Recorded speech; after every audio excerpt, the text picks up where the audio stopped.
मौज बना हिट हो जा। इंडियाज गॉट टैलेंट में अपना टैलेंट दिखाओ और मौका पाओ जजेस से मिलने का और साथ ही 6 लाख रुपए जीतने का। ये कहूँगा मेरा बेटा नहीं है, ये तो वो किसी का बेटा है, वो लेके आए हैं। उम्मीद नहीं थी हमें उन बच्चों की। हमने ये उम्मीद छोड़ रखी थी, हमारे लिए कोई उम्मीद बची नहीं थी। जो सुमी में उन लोगों ने हालात किए थे, उन हालातों में उनका जीना नामुमकिन हो रहा था। मुझे ये है कि मैं भारत सरकार का धन्यवादी हूँ, उन्होंने मेरा बेटा मुझे लौटाया और अब आज की बात ही सर्फ है। भारत के लिए जिंदाबाद जिंदाबाद।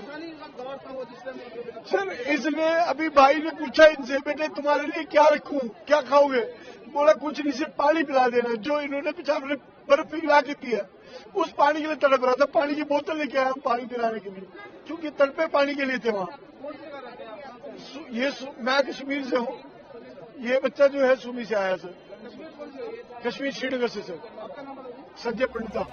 नमस्कार, वन इंडिया हिंदी में आपका स्वागत है। मैं हूं राधिका। ये एक बाप का दर्द है।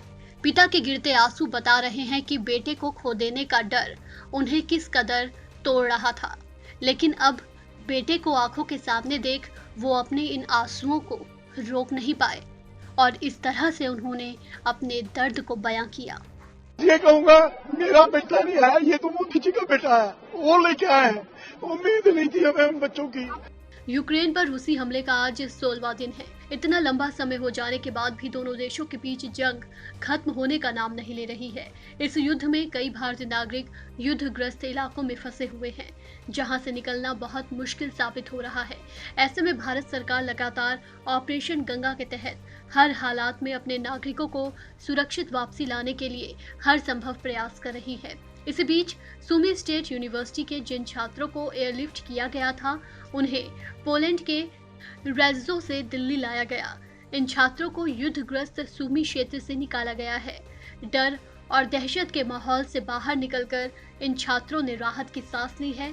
सभी छात्रों ने प्रधानमंत्री नरेंद्र मोदी समेत यूक्रेन सरकार, Indian world forum, red cross और कीव में भारत के दूतावास को धन्यवाद कहा। जिस दिन हम निकले वहाँ से, उस दिन भी बम्बार्डमेंट हुई। हमारे एरिया में तो नहीं, लेकिन पूरे सिटी में बम्बार्डमेंट उस दिन हुआ। लेकिन इंडियन गवर्नमेंट ने, रेड क्रॉस ने, सबने मिलकर के बहुत अच्छे तरीके से काम किया। एक ग्रीन कॉरिडोर हमारे लिए बनाया। वो लंबा रास्ता था, लेकिन गवर्नमेंट ने बहुत सेफली हम लोगों को वहाँ से निकालने का काम किया सर। हम इसके लिए थैंकफुल हैं हमारे इंडियन एम्बेसी के, रेड क्रॉस के और माननीय प्रधानमंत्री मोदी जी के। जैसे कि आपको पता ही है, हमारा लास्ट इवैक्यूएशन हुआ है, तो हमारा ही हुआ है लास्ट। हालात जब हम निकल रहे तो खैर सीज फायर हो गया था, तभी हम निकल पाए हैं। बट उससे पहले खराब थे और उसके आने के बाद भी हमने सुना है कि बहुत हालत खराब हो गए हैं। उससे पहले हम बॉम्ब की आवाज़ सुनते थे, शेलिंग होती थी, फायरिंग होती थी। बट जैसे जैसे हमने मैनेज किया वहाँ से और अपने आप को स्ट्रॉन्ग रखा, बस बिलीव किया कि एम्बेसी हमें जल्दी निकालेगी और आज हम यहाँ। गौरतलब है कि रूस की तरफ से यूक्रेन के कई शहरों में हमले जारी हैं। सुमी इलाके में भी हालात बेहद खराब थे। इसी बीच ऑपरेशन गंगा के तहत 242 फंसे इन भारतीय छात्रों की वतन वापसी हुई है। ये विशेष उड़ान पोलैंड से IGI हवाई अड्डे पर पहुंची तो छात्रों के चेहरे पर खुशी देखने को मिली।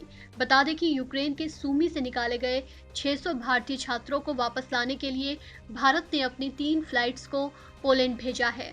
आपको बता दें कि जहां से इन छात्रों को निकाल कर लाया गया है, यानी कि सुमी शैक्षणिक संस्थानों का एक बड़ा हब है और बड़ी संख्या में बाहर देशों के छात्र यहां मौजूद थे। इस इलाके का रेस्क्यू ऑपरेशन काफी मुश्किल रहा, क्योंकि कई छात्रों के पास तो पासपोर्ट भी नहीं थे।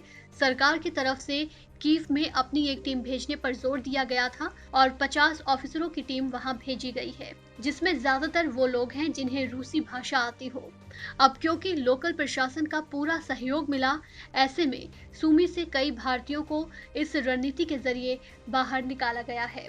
वहीं दूसरी तरफ रूस ने आज अपना हमला और तेज कर दिया है और यूक्रेन के कई शहरों पर घातक बमबारी कर रहा है। रूस की सेना अब कीव की तरफ तेजी से आगे बढ़ती हुई दिखाई दे रही है। इस खबर में फिलहाल इतना ही। तमाम अपडेट्स के लिए बने रहिए वन इंडिया के साथ।